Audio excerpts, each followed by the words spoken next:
Yeah, well, here's another aspect about memories.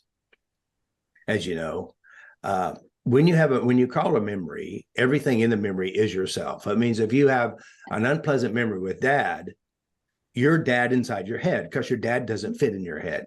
So that means your brain created an ideal called dad. It created a person called dad or an entity called dad. Now, this is your own personal rendition of dad. It's your own personal emotional supply of dad.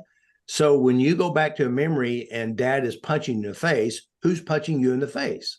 It's you because you You're created. using dad to do it Or you're, in your or you're head. using, yeah, you're using your version of dad and your experience of Right. dad.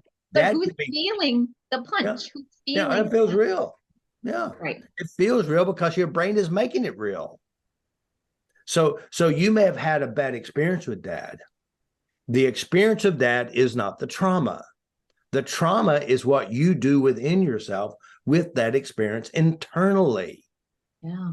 It's how you processing it against yourself. And it's the weird thing is, it's like when you have an unpleasant experience, after it happens, people replay the experience.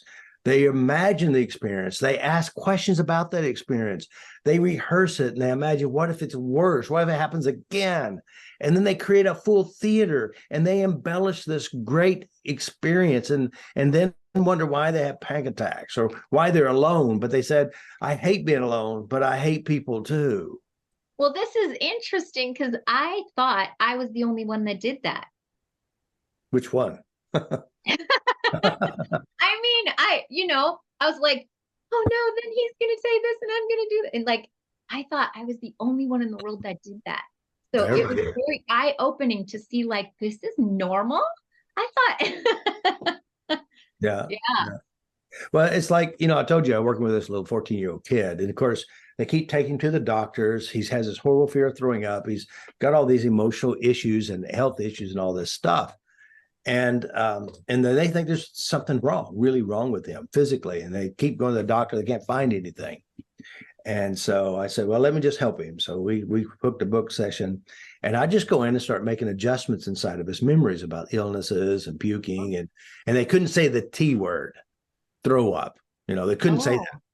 And oh, so by the time I'm done, I said throw up. He had no response, and I did my third session, and he said, yeah, I thought I was going to throw up. I said, do you realize that you're saying that word, and before you couldn't say it?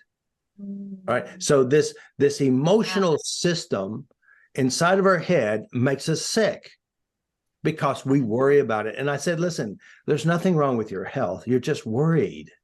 You're worrying about things. He goes, I know. I said, we got to stop the worry. Let's change what it is you're worrying about. Let's go clean these parts up and start practicing what you want.